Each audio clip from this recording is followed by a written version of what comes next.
கியாரா மேட்டுப்பாளையம் அருகே குமரன் குன்று அருள்மிகு கல்யாண சுப்பிரமணிய சுவாமி திருக்கோவிலானது அமைந்துள்ளது. மிகவும் பழமையான இந்த கோவிலானது மலை குன்றின் மேல் அமைந்துள்ளது. இதன் காரணமாக இந்த மலை குன்று பகுதியில் அதிக அளவில் பறவைகள், குறிப்பாக மயில் மற்றும் மைனா, சிட்டுக்குருவிகள் போன்றவை அதிக அளவில் வாழ்ந்து வருகின்றன.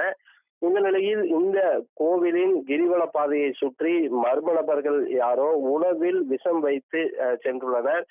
எதற்காக இந்த விஷமானது வைக்கப்பட்டுள்ளது என்பது தெரியவில்லை. ஆனால் இந்த விஷம் கலந்த உணவினை உட்கொண்டு அங்கு அந்த மலைப்பகுதியில் வாழ்ந்து வந்த மயில் மற்றும் மைனா, சிட்டுக்குருவிகள் போன்றவை அதிக அளவில் உயிரிழந்துள்ளன. குறிப்பாக குருவிகள் மற்றும் மயில்கள் எண்ணிக்கை அதிக அளவில் உயிரிழப்பானது ஏற்பட்டுள்ளது.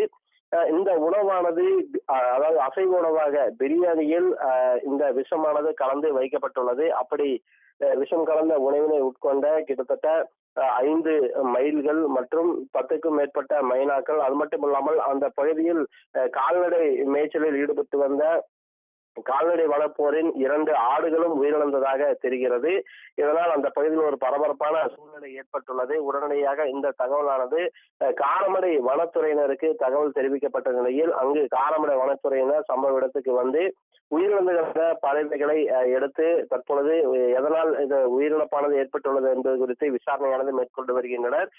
குறிப்பிட்டு சொல்ல வேண்டும் என்றால் அந்த விஷம் கலந்த உணவினையும் எடுத்து சென்றுள்ளனர். ஏற்கனவே உயிரிழந்த மயில் போன்ற பறவைகளையும் அங்க இருக்கக்கூடிய நாய்களும் எடுத்து உண்டு கொண்டிருக்கக்கூடிய ஒரு நிலையும் ஏற்பட்டுள்ளது. இதனால் அந்த நோய் தொற்றானது பரவக்கூடிய அந்த நாய்களுக்கும் பரவக்கூடிய ஒரு நிகழ்வானது ஏற்பட்டுள்ளது.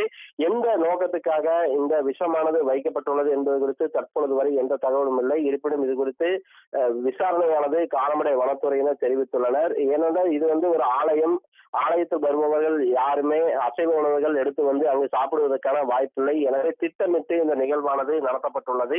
எதற்காக இந்த சம்பவமானது அரங்கேற்றப்பட்டுள்ளது என்பது குறித்து புலன் விசாரணையும் தற்பொழுது தொடங்கப்பட்டுள்ளது.